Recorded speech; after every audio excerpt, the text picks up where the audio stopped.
Dude, fuck, man. I don't know, but you gotta hear this Page boot. It sounds awesome. Tell me about it. I've gotta hear it. It's raging. Raging. Endless, Matt. I was there. Total tear, man. Dude, it's one of the greatest displays in guitar in the history of rock and roll. I know, man. And I was there. I didn't dose that night, but a lot of my friends were on acid that night. Oh, I was flipping. I was flipping on doses.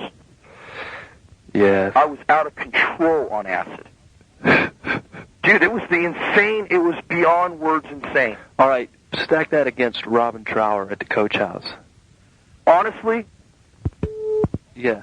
Honestly, Robin, here's what it is. I'll just tell you right now. Richie Blackmore put on the most insane guitar display that I probably will ever see.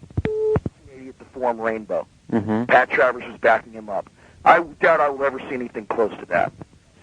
David Gilmour, 83, his solo tour down in Irvine, and also in 87 with Pink Floyd, is second. So you can imagine how hard they went off. And Page is third. And but really, it's hard to say. They all three. I caught them all three going off so fucking hard, man. But it's just my own personal style. Yeah. Blackmore took the cake. Gilly second. Page third. Trower fourth, dude. Fucking, I would describe like Robin Trower as power. Just serious, like one-noting you to the ground with a fucking jackhammer. Just hitting these gnarly, bending, twisting notes. Screaming wah-wah pedal. Just fucking blazing through your ears. Just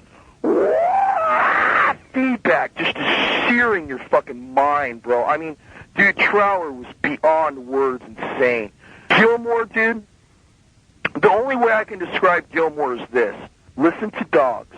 Listen to the solo on Dogs. You know the song? Fuck yeah. I'd imagine. Listen to that solo on Dogs and times it by like 10 or 20. And turn up the volume by like 50. And that's kind of what I'm talking about. To where he hits that wah, wah, wah, wah, wah. You know that one part that I'm talking about? Yeah.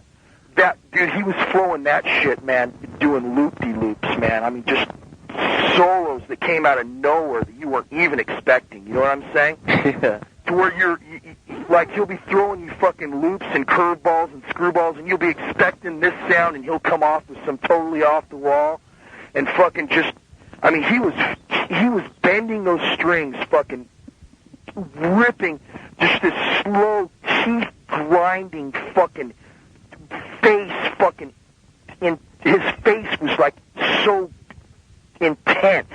I mean, his foot, dude, I don't know if he moved his feet once, bro. I mean, to tell you the truth, honestly, he did.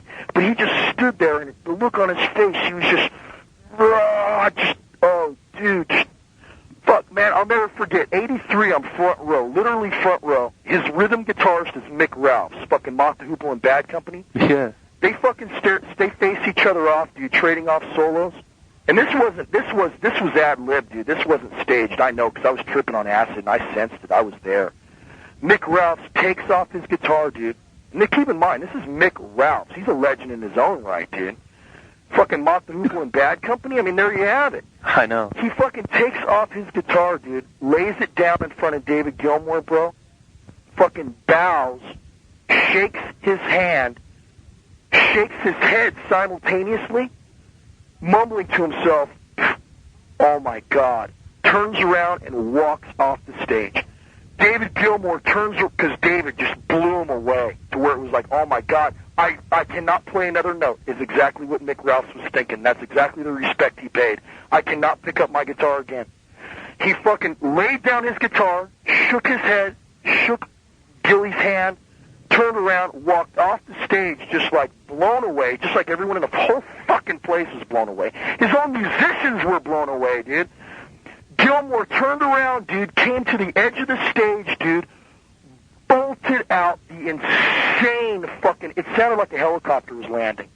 I don't know how he got that fucking sound effect, dude. I mean, I know he's got some gimmicks and shit, but this stuff came out of left field, bro. I don't know where this shit came from. I thought a fucking helicopter was landing on my head. Fucking fucking,